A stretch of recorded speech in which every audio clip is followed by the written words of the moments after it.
خیر التابعین امام العاشقین سیدنا حضرت اویس کرنی رضی اللہ تعالیٰ عنہ کا ذکر خیر کرتے ہیں۔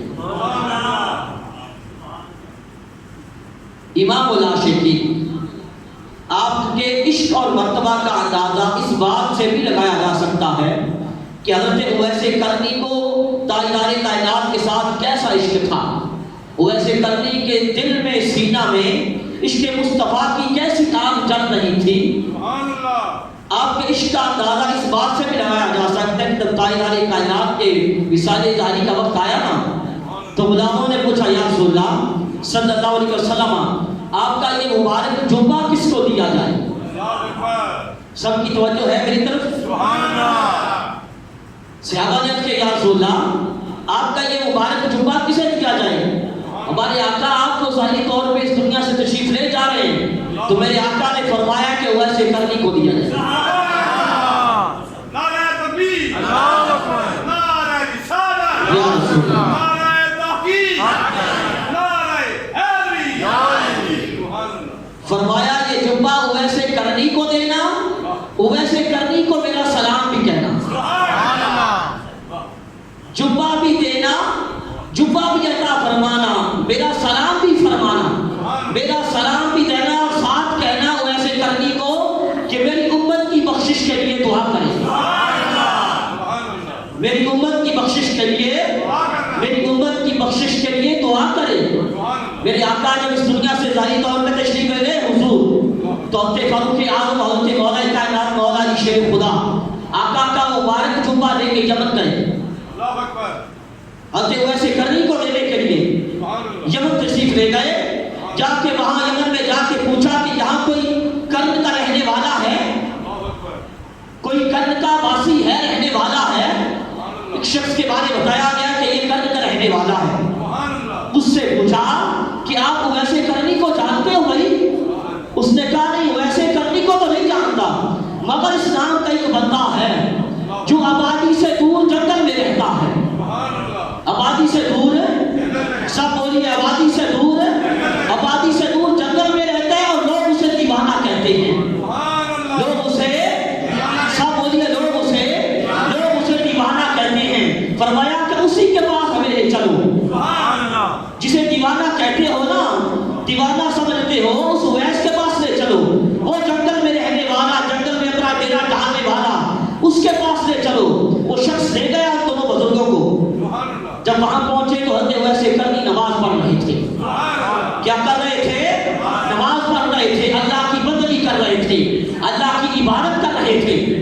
یہ دونوں بزرگ بیٹھ گئے، حضرت اویس کرنی نے سلام پھیرا، سلام کیا السلام علیکم ورحمۃ اللہ، ادھر سے جواب آیا وعلیکم السلام ورحمۃ اللہ۔ حضرت اویس نے سلام کا جواب دیا تو حضرت فاروق اعظم نے پوچھا آپ کا نام کیا ہے؟ آپ کا نام کیا؟ بتایا میرا نام اویس ہے، میرا نام، سب بولیے بڑا آسان سا لفظ ہے، میرا نام اویس ہے۔ فرمایا اپنا دایاں ہاتھ بھی آگے بڑھاؤ، اپنا دایاں ہاتھ بھی آگے بڑھاؤ، کیونکہ وہ نشانی دیکھنی تھی جو آقا نے بتائی تھی۔ تاجدار کائنات نے فرمایا تھا کہ اویس کے دائیں ہاتھ میں سفید رنگ کا داغ بھی ہوگا، سفید رنگ کا داغ بھی ہوگا۔ حالانکہ اویس کرنی ملے نہیں آقا کو، توجہ کا سب کوئی بڑی خاص بات بتانے لگا ہوں۔ میرے آقا کا دیدار کرنے، آقا کا دیدار نہیں ہوا، میرے آقا ظاہری طور پہ حضرت اویس کرنی کو نہیں ملے، مگر حضور نشانیاں بتا رہے ہیں کہ اویس کرنی کے دائیں ہاتھ میں سفید رنگ کا داغ بھی ہوگا۔ تو اس سے پتا یہ چلا میرے آقا مدینہ میں جلوہ فرما ہو کے اویس کرنی کے ہاتھ کو بھی دیکھ رہے تھے، اویس کرنی کے ہاتھ میں سفید داغ کو بھی دیکھ رہے تھے۔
آپ کو بھی دیکھ رہے ہیں. حضور دیکھ رہے ہیں کہ کون میرا ذکر سن کے سبحان اللہ کی صدائیں لگا رہا ہے. میرے آقا دیکھ رہے ہیں کہ کون میرا ذکر کے خوش ہو کے نعرے لگا رہا ہے. میرے آقا آپ کو دیکھ رہے ہیں، اس لیے خوش ہو کے بیٹھیے. آقا کا ذکر سن کے سبحان اللہ کی صدائیں آنی چاہیے. لبیک یا رسول اللہ کی صورت میں اپنی غلامی کا اقرار بھی ہونا چاہیے.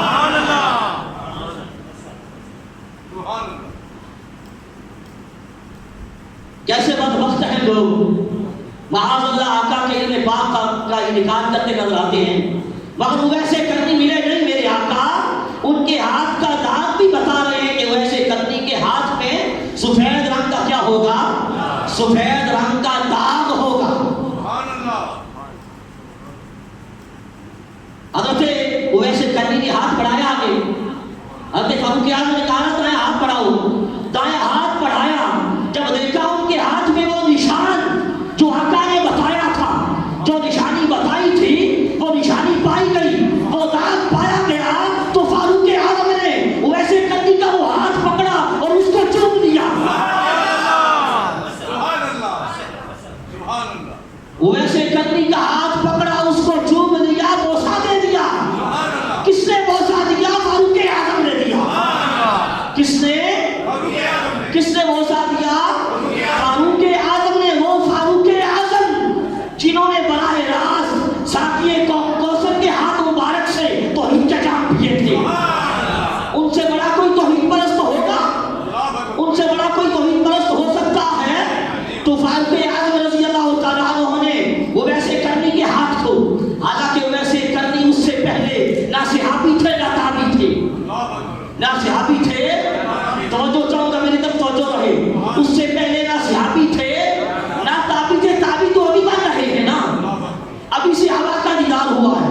تابعی ابھی بن رہے ہیں، صحابی آپ بھی نہیں ہیں، مگر ادھر صحابی ہیں جو ہاتھ چوم رہے ہیں. اس سے پہلے نہ صحابی نہ تابعی، مگر فاروق اعظم ان کے ہاتھ کو چوم رہے ہیں. نہ صحابی نہ تابعی. آپ کہیں گے کیا تھے؟ تو میں یہ کہوں گا اس سے پہلے پیارے مصطفیٰ کے غلام تھے اور اللہ کے پیارے نبی تھے. تو حضرت فاروق اعظم نے رضی اللہ تعالیٰ عنہ ویسے کرنی کے ہاتھ کو چوم کے یہ لوگوں کو بتا دیا، اپنا نام لینے والوں کو یہ بتا دیا کہ لوگوں، اللہ والوں کے ہاتھوں کو چومنا یہ شرک نہیں ہے، فاروق اعظم کی سنت ہے. کیا ہے فاروق اعظم کی؟ سب کو سمجھ آ رہی ہے نا؟ یہ شرک نہیں ہے، فاروق اعظم کی کیا ہے؟ سنت ہے. تو اس سے پتہ یہ چلا فاروق اعظم کا نعرہ لگانا بھی اسی کے لیے روا ہے جو فاروق اعظم کے طریقے پہ چلنے والا ہو، اور فاروق اعظم کا نام لینا بھی اسی کے لیے روا ہے جو فاروق اعظم کی سنت کو معلوم رکھتا ہو. جو فاروق اعظم کی سنت کو، تھک تو نہیں گئے نا آپ؟ مجھے تو لگتا ہے تھک گئے. ابھی تو کام شروع ہوا ہے بھائی، ابھی تو کام کیا ہوا ہے؟ آپ ابھی سے تھک گئے تو بس پھر بات بن گئی. ابھی تو ہم نے لبیک یا رسول اللہ کے نعرے لگا کے آقا کی غلامی کا اعلان بھی کرنا ہے. ہم نے لوگوں کو بتانا ہے کہ اس ملک کے حقیقی وارث آ گئے ہیں. یہ ملک بنا تھا میرے آقا کے نام پاک پہ. اس ملک کی بنیاد کیا تھی؟ اللہ اور اللہ کے محبوب کا نام. پاکستان کا مطلب کیا؟ لا الہ الا اللہ محمد رسول اللہ. یہ ملک بنا تھا اللہ اور اللہ کے محبوب کے نام پہ. تو اس لیے ہم نے بتانا ہے کہ وہ نام لینے والے اور ملک بنانے والے جو حقیقی وارث ہیں اب وہ آ گئے ہیں. اس لیے آپ نے تھکنا نہیں ہے، بتانا ہے لوگوں کو کہ آ گئے ہیں ہم، اب اپنی خیر بناؤ. تو عرض یہ کر رہا تھا فاروق اعظم کا نام بھی وہی لے جس کے لیے فاروق اعظم کی سنت محبوب ہو. پھر بھلا بتائیے اس ولی کے ہاتھ کو چومنا جائز ہے، اس کے مزار کو چومنا جائز کیوں نہیں ہے؟ کیا سب کو سمجھ آئیے بھائی؟ کس ولی کے ہاتھ کو چومنا جائز ہے، اس کے مزار کو چومنا جائز کیوں نہیں ہے؟ آپ کہیں گے کہ وہ تو پتھر ہے، کوئی کہہ سکتا ہے نا. لوگ کہتے ہیں مزار میں تو پتھر لگے ہوئے ہیں، وہ پتھر ہیں، ہاتھ تو نہیں ہے. تو آؤ بھائی بتاتا ہوں، پتھر کو چومنا بھی فاروق اعظم کی سنت ہے. پتھر کو چومنا بھی کیا ہے؟ فاروق اعظم کی. ابھی سارے لوگ نہیں بول رہے، کیا ہو گیا آپ کو؟